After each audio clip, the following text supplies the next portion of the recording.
বিশ্বম্ভরপুর থানা পুলিশের অভিযানে বিপুল পরিমাণ ভারতীয় বিড়িসহ গ্রেফতার 2। সুনামগঞ্জ জেলার বিশ্বম্ভরপুর থানা পুলিশের অভিযানে বিপুল পরিমাণ ভারতীয় আমদানি নিষিদ্ধ বিড়িসহ 2 চোরাকারবারিকে গ্রেফতার করা হয়েছে।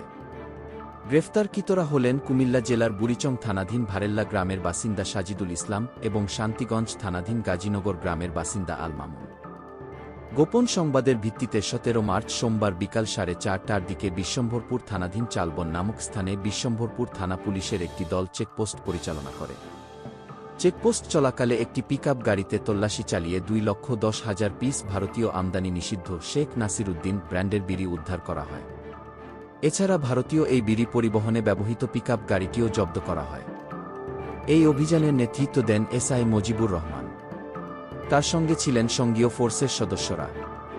গ্রেফতারকৃতদের বিরুদ্ধে বিশেষ ক্ষমতা আইনে বিশ্বম্ভরপুর থানায় একটি মামলা দায়ের করা হয়েছে।